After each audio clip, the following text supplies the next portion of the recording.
தமிழ் உள்ளங்கள் அனைவருக்கும் இனிய வணக்கம். இது உங்கள் தமிழ் ஸ்டோர் சேனல். மிக முக்கியமான வீடியோ. நிறைய மாணவர்களுக்கு கேட்டிருந்த கொஸ்டின் தான். கவுன்சிலிங் அப்படின்றது என்ன? கவுன்சிலிங் ப்ராசஸ் எப்படி நடக்கும்? எப்படி நாம் ஒரு எம்பிபிஎஸ் பிடிஎஸ் கலந்துக்கணும் அப்படின்னு சொன்னால் என்னென்ன ப்ராசஸ்லாம் இருக்குது, அதுக்கு என்ன ஸ்டெப்பு நம்ம எடுக்கணும் அப்படின்லாம் கேட்டிருந்தீங்க. அதற்குண்டான வீடியோ இது. முக்கியமாக ஃப்ரெஷர் நிறைய பேர் இருப்பீங்க, புது ஸ்டூடெண்ட்ஸு. அதை அவங்கள கவனித்து பாருங்கள். ரிப்பீட்டராக இருந்தாலும் தெரியாமல் இருந்தால் தெரிஞ்சுக்கோங்க. அதுக்கு முன்னாடி நம்ம ஹால் டிக்கெட் மேபி உங்களுக்கு இன்னைக்கு, அதாவது 2ஆம் தேதி மே 2ஆம் தேதி இன்னைக்கு கண்டிப்பாக ரிசல்ட் வெளியாகும். அதாவது ஹால் டிக்கெட் அட்மிட் கார்டு கண்டிப்பாக வெளியாகும் நம்ம எதிர்பார்க்குறோம். அட்மிட் கார்டு வந்ததுக்கப்புறம் நீட்டோட எக்ஸாம் நீங்கள் எழுத போகிறீங்க. நீட் எக்ஸாம் எழுதி முடிச்சுட்டு நீட்டோட ரிசல்ட் வந்ததுக்கப்புறம் இமிடியேட்டாக அடுத்த ஒரு 1 வீக்குள்ளே நமக்கு கவுன்சிலிங் ப்ராசஸ் ஸ்டார்ட் பண்ணுவாங்க. அந்த கவுன்சிலிங் ப்ராசஸ் தான் எப்படி நடக்கும் அப்படின்னு இப்போ நான் சொல்ல போகிறேன். கவனமாக பாருங்கள் இந்த வீடியோவை. முக்கியமாக ஒரே ஒரு ரெக்வஸ்ட் நான் உங்களுக்கு கேட்டுக்கிறேன். நிறைய மாணவர்கள், புதிய மாணவர்கள் பார்க்குறீங்க. சப்ஸ்கிரைப் பண்ணாமல் நீங்கள் பார்க்குறதுனால நான் போடுற வீடியோ உங்களுக்கு நோட்டிஃபிகேஷன் வராது. அதனால் புதிய மாணவர்களாக இருக்கிறீங்க அப்படின்னா கண்டிப்பாக சப்ஸ்கிரைப் பண்ணுங்க. சப்ஸ்கிரைப் பண்ணிட்டீங்கன்னா இது தொடர்பான அடுத்தடுத்த கவுன்சிலிங் ப்ராசஸ் எல்லாமே நம்ம வீடியோவில் கொடுப்போம். அது நீங்கள் நோட்டிஃபிகேஷன் வரும்போது ஈஸியாக பார்த்துக்கிறது உங்களுக்கு ஈஸியாகவே இருக்கும். அதனால் சப்ஸ்கிரைப் பண்ணிக்கோங்க. சரி, இந்த கவுன்சிலிங் அப்படின்றது என்னன்னா, நீங்கள் மருத்துவர் ஆகிறதுக்கு, நீங்கள் டாக்டர் ஆகிறதுக்கு கலந்துக்கணும் அப்படின்னா அதற்கு உண்டான ஒரு ப்ராசஸ் தான் கவுன்சிலிங் அப்படின்னு சொல்கிறது. இது எப்படி நடக்கும், எங்கே நடக்கும் அப்படின்னா, பொதுவாக 2 வகை அந்த கவுன்சிலிங் அப்படின்றது நடக்கும். இந்த கவுன்சிலிங் எங்கே நடக்கும்? தமிழ்நாடு மெடிக்கல் செலெக்ஷனில் தமிழ்நாட்டு ஸ்டூடெண்ட்டுகளுக்கு தனியாக நடக்கும். இது இல்லாமல் இந்தியாவில் இருக்கிற அனைத்து மாணவர்களுமே கலந்துக்கக்கூடிய வகையில் எம்சிசி ஆல் இண்டியா கோட்டா தனியாக கவுன்சிலிங் நடத்துவாங்க.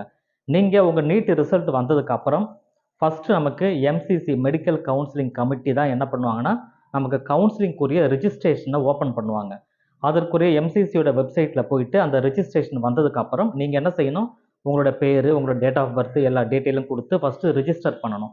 ரிஜிஸ்டர் பண்ணி முடிச்சதுக்கப்புறமா அடுத்தடுத்த ப்ராசஸ் அதில் கண்டினியூ வரும். அப்ளிகேஷனை ஃபில் பண்ணுறது. அந்த அப்ளிகேஷன் ஃபில் பண்ணி நீங்கள் எவ்வளோ ஸ்கோர் பண்ணியிருக்கீங்க நீட்டில், எவ்வளோ மார்க் எடுத்திருக்கீங்க, உங்கள் டீட்டெயில் என்ன, எல்லா டீட்டெயிலுமே அதில் நீங்கள் கொடுத்து கடைசியாக ஃபஸ்ட் ரவுண்டில் நீங்கள் கலந்துக்கிறதுக்கு என்னென்னலாம் டேட்டு கொடுத்துருக்காங்க, அந்த நீங்கள் அப்ளை பண்ணுறீங்க. இந்த மாதிரி போட்டு எல்லாத்தையும் அப்ளை பண்ணிங்கன்னா உங்களுக்கு எம்சிசி கவுன்சிலிங் நீங்கள் அப்ளை பண்ணிவிடுவீங்க. அது ஒரு பக்கம்.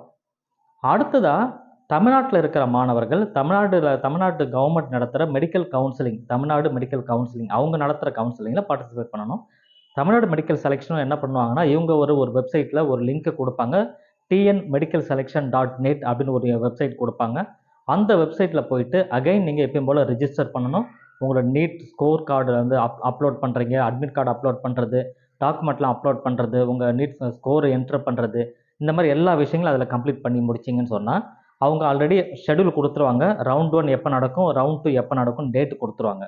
இந்த ரவுண்ட் 1 அப்படின்னு சொல்கிறது இந்த ஃபஸ்ட்டு ரேங்க்லேருந்து இத்தனை ரேங்க் வரைக்கும் இருக்கிற மாணவர்கள் பார்ட்டிசிபேட் பண்ணலாம் அப்படின்னு சொல்லியிருப்பாங்க. அந்த ரேங்க்குள்ளே இருக்கிறவங்க இது ஆன்லைனில் தான் கவுன்சிலிங் அப்படின்றது.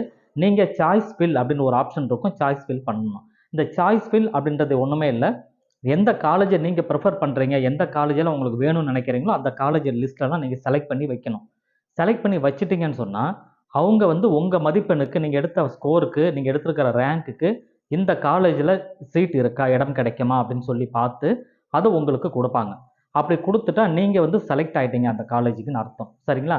இந்த மாதிரி தமிழ்நாட்டில் இருக்கிற 36 கவர்மெண்ட் மெடிக்கல் காலேஜுக்கு நீங்கள் 36 கவர்மெண்ட் மெடிக்கல் காலேஜுமே சாய்ஸ் ஃபில் கொடுக்கலாம். ஒன்றா ஃபஸ்ட்டு சாய்ஸ் இது, எனக்கு இந்த காலேஜ் இல்லைன்னா 2வது காலேஜ் இது, 3வது காலேஜ் இது வேணும்னு சொல்லி நீங்கள் சாய்ஸ் ஃபில்லாம் பண்ணலாம். இதுதான் ஆன்லைன் கவுன்சிலிங் அப்படின்னு சொல்கிறது. நேரில் போய்ட்டு உட்காந்து கவுன்சிலிங் கிடையாது. சரிங்களா? இப்போ எம்சிசி இதே போல் தான் அவங்களும் சாய்ஸ் ஃபில் கொடுப்பாங்க. நீங்கள் பண்ணுறீங்க. தமிழ்நாடு மெடிக்கல் செலெக்ஷனும் சாய்ஸ் ஃபில் அப்படின்றத கொடுப்பாங்க. இது ரெண்டுமே. அப்போ 2 அப்ளிகேஷன் நீங்கள் தனித்தனியாக போடலாம்.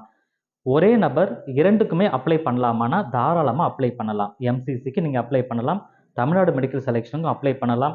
நீங்கள் விருப்பப்பட்டால் புதுச்சேரியில் இருக்கிற சென்டர் கவுன்சிலிங்க்கு நீங்கள் அப்ளை பண்ணலாம். இது எந்த தவறுமே கிடையாது.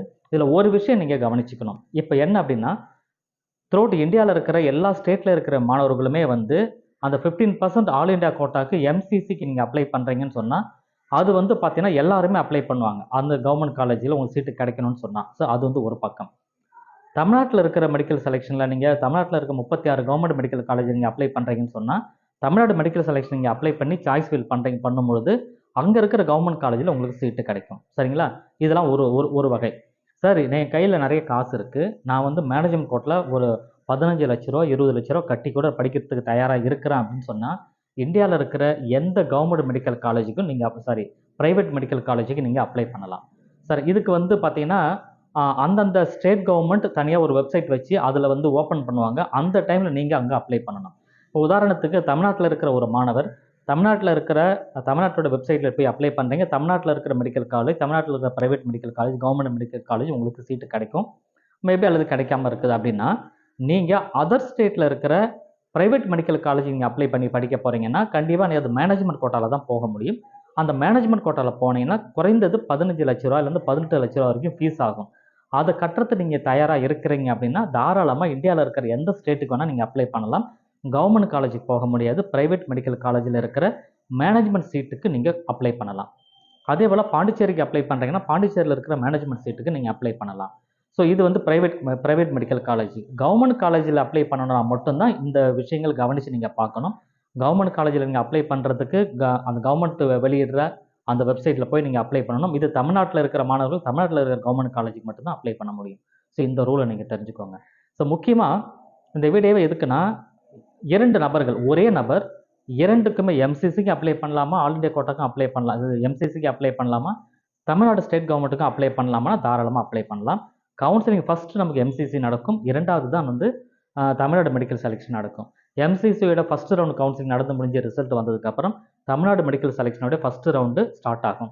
எம்சிசியில் 2வது கவுன்சிலிங் நடந்து முடிஞ்சு ரிசல்ட் வந்ததுக்கப்புறம் தான் தமிழ்நாட்டில் இருக்கிற மெடிக்கல் காலேஜ் 2வது கவுன்சிலிங் ஸ்டார்ட் ஆகும். அதனால் 2மே வந்து மிஸ்மேட்ச் ஆகாது. நீங்கள் தைரியமாக 2த்தையுமே அப்ளை பண்ணலாம். ஸோ சில காமனான வெப்சைட் கொடுத்து ஒரே டைமில் பண்ணலாம்லாம் ஒரு பேச்செல்லாம் வந்தது. பட் இந்த வருடம் எப்படி பண்ணுறாங்கன்னு தெரியல. இது லாஸ்ட் இயரில் இப்படி நடந்ததை வச்சு நான் உங்களுக்கு சொல்லிட்டு இருக்கேன்.